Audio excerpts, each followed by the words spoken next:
എല്ലാവർക്കും ജോണിസ് പാർക്കിലേക്ക് സ്വാഗതം. അമേരിക്കൻ വിമാന അപകടം ഭീകരാക്രമണമാണെന്ന് സംശയം.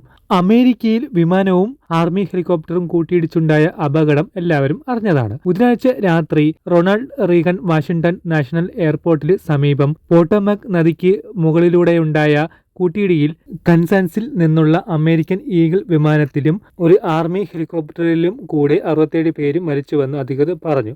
കൂട്ടിയിടിയുടെ കാരണം വ്യക്തമല്ല.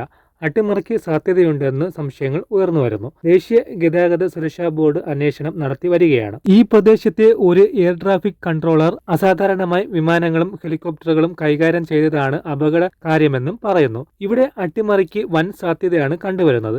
അങ്ങനെ ഒരു അട്ടിമറിയെങ്കിൽ അടുത്ത് ഇനി എന്ത് നടക്കും? അന്വേഷകർ വ്യാഴാഴ്ച രാത്രി അമേരിക്കൻ ഈഗിൾ ജെറ്റിൽ നിന്ന് 2 ഫ്ലൈറ്റ് ഡാറ്റ റെക്കോർഡുകൾ ബ്ലാക്ക് ബോക്സുകൾ കണ്ടെടുത്തു. റിക്കവറി ടീമുകൾ വെള്ളിയാഴ്ച രാവിലെ നദിയിലേക്ക് പോയി കൂടുതൽ അന്വേഷണങ്ങൾ നടത്തിവരുന്നു. ഇവിടെ അട്ടിമറിക്കും സാധ്യതയുണ്ടെന്ന് പ്രസിഡന്റ് ഡൊണാൾഡ് ട്രംപ് സൂചിപ്പിച്ചു. എന്നിരുന്നാലും അന്വേഷണം ആരംഭിച്ചിട്ടേ ഉള്ളൂ. ഇനിയുള്ള വരും ദിവസങ്ങളിൽ സത്യമെന്താണെന്ന് അറിയാം. വിജിതയിലെ ഒരു പരീക്ഷണ ക്യാമ്പിൽ നിന്ന് മടങ്ങുന്ന എലൈറ്റ് ഫിഗർ സ്കേറ്റർമാർ, ലേബർ യൂണിയൻ അംഗങ്ങൾ, പ്രിയപ്പെട്ട ബന്ധുക്കൾ എന്നിവരും നശിച്ച വിമാനത്തിലെ യാത്രക്കാരിൽ ഉൾപ്പെടുന്നു.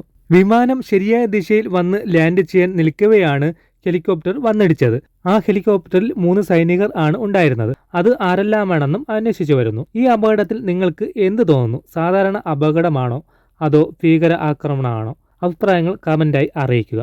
കാത്തിരുന്ന് കാണാം ഇനി വരാൻ പോകുന്ന പൂരം. കഥ അവസാനിക്കുന്നില്ല. മനുഷ്യർ ഉള്ള കാലത്തോളം ഇത് തുടർന്നുകൊണ്ടേയിരിക്കും. അതുകൊണ്ട് വീഡിയോ ലൈക്ക് ചെയ്ത് ഇതുപോലുള്ള വീഡിയോസ് കിട്ടാൻ ചാനലും സബ്സ്ക്രൈബ് ചെയ്യുക.